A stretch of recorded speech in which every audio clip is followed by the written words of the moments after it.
wabarakatuh. Saya Deborah Simajuntak dari kelompok 6. Saya akan menjelaskan tentang prinsip-prinsip pembelajaran. Belajar pada hakikatnya adalah suatu proses perubahan tingkah laku sebagai akibat interaksi individu dengan lingkungan. Dalam proses belajar secara umum berlaku prinsip kesiapan, prinsip motivasi, prinsip persepsi, prinsip tujuan, prinsip kognitif, prinsip efektif, prinsip psikomotor, serta prinsip evaluasi. Salah satu faktor yang penting yang harus diperhatikan guru yaitu berkenaan dengan prinsip-prinsip belajar dan asas-asas pembelajaran. Dalam proses pembelajaran, guru itu dituntut untuk mampu mengembangkan potensi-potensi peserta didik secara optimal. Upaya mendorong untuk terwujudnya perkembangan potensi peserta didik itu tentunya merupakan suatu proses panjang yang tidak dapat diukur dalam periode tertentu, apalagi dalam waktu yang singkat. Sekarang saya akan menjelaskan tindakan dalam menanamkan rasa keimanan dan akhlak kepada anak, yaitu yang pertama, fokus langsung pada inti pembicaraan tanpa ada kata yang memalingkan pembicaraan. Bagian yang kedua, pembicaraan tidak terlalu cepat, sehingga dapat memberikan waktu kepada peserta didik untuk menguasainya. Bagian yang ketiga yaitu repetisi. Repetisi adalah senantiasa melakukan 3 kali pengulangan pada kalimat-kalimat supaya dapat diingat. Bagian yang keempat, analogi langsung, seperti pada contoh perumpamaan orang beriman. Bagian yang kelima, memperhatikan keberagaman akhlak. Bagian keenam, doa. Setiap permulaan dan berakhirnya setiap kegiatan dimulai dengan doa atau menyebut nama Tuhan. Bagian yang terakhir yaitu teladan.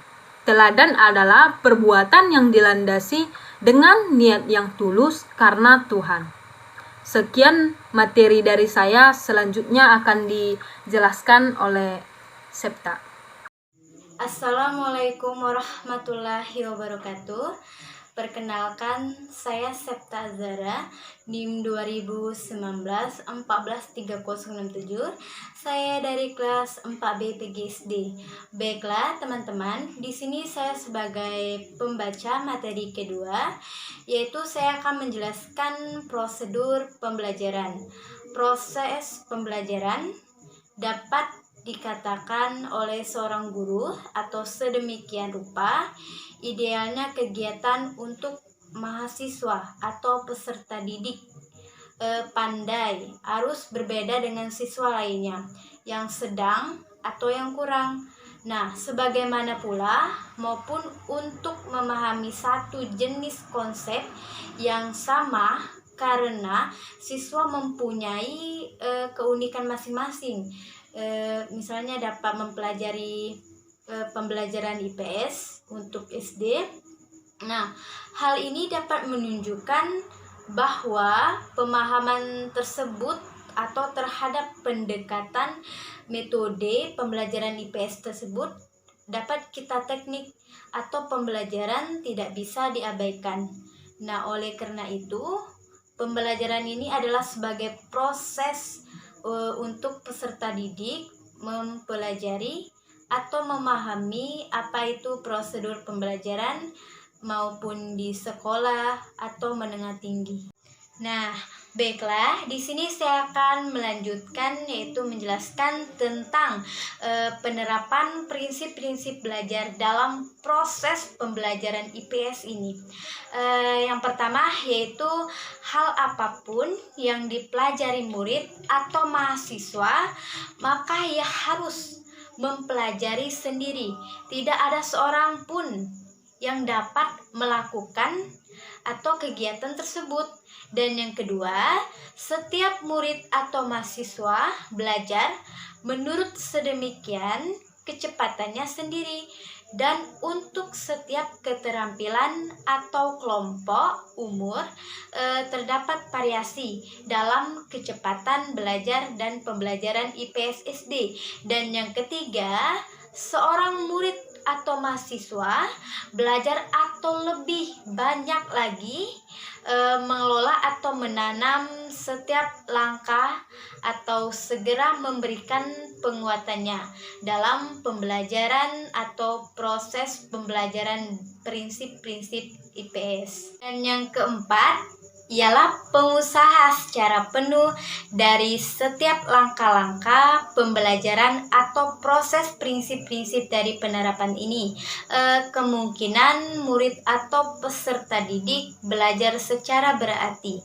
Dan yang kelima, apabila murid atau peserta didik diberikan tanggung jawab, maka ia lebih termotivasi untuk belajar dalam pembelajaran IPS ini, dan ia akan belajar dan mengingat lebih baik lagi apa itu materi penerapan dalam proses pembelajaran ini. Perkenalkan, saya Nadia Putri Pratiwi, NIM 2019-143677. Baiklah, saya akan menjelaskan materi C, yaitu implikasi prinsip-prinsip belajar dan mengajar. Yaitu 1. Prinsip perhatian dan motivasi. Perhatian dan motivasi merupakan dua aktivitas yang memiliki keterkaitan yang sangat erat. Untuk menumbuhkan perhatian diperlukan adanya motivasi. Sejumlah hasil penelitian menunjukkan bahwa adanya hasil belajar pada umumnya meningkat jika anak memiliki motivasi yang kuat untuk belajar. Motivasi merupakan tenaga pendorong bagi seseorang agar memiliki energi atau kekuatan melakukan sesuatu dengan penuh semangat. Dalam kegiatan belajar, peran guru sangat penting dalam menumbuhkan motivasi belajar siswa. Menyadari bahwa motivasi terkait erat dengan kebutuhan, maka tugas guru adalah meyakinkan para siswa agar tujuan belajar yang ingin diwujudkan menjadi kebutuhan bagi setiap siswa. Yang kedua yaitu prinsip transfer dan retensi, yang terdiri dari 1. Tujuan belajar dan daya ingat dapat menguat retensi. 2. Beberapa yang bermakna bagi pelajar dapat diserap lebih baik. 3. Retinasi seseorang dipengaruhi oleh kondisi psikis dan fisik di mana proses belajar itu terjadi. 4. Latihan yang terbagi-bagi memungkinkan retensi yang lebih baik. 5. Penelahan bahan-bahan faktual, keterampilan, dan konsep dapat meningkatkan retensi. 6. Proses belajar cenderung terjadi bila kegiatan-kegiatan yang dilakukan dapat memberikan hasil yang memuaskan. 7. Saling mempengaruhi dalam belajar akan terjadi bila bahan baru yang sama dipelajari mengikuti bahan yang lama. 8. Pengetahuan tentang konsep. 9. Transfer hasil belajar dalam situasi baru. 10. Tahap akhir proses belajar.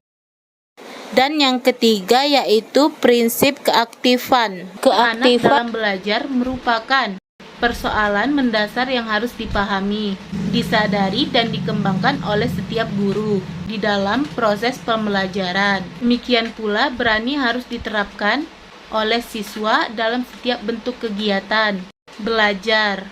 Aktifan belajar ditandai dengan adanya keterlibatan secara optimal, baik intelektual, emosional, dan fisik jika dibutuhkan. Perkenalkan, nama saya Giron Suarez, NIM 2019-143072. Di sini saya akan membahas materi tentang prinsip-prinsip dari pembelajaran. Apa itu prinsip pembelajaran? Baik individu dengan lingkungan maupun dengan lingkungan sosialnya dalam proses belajar secara umum. Berlaku prinsip kesiapan, kematangan, prinsip tujuan,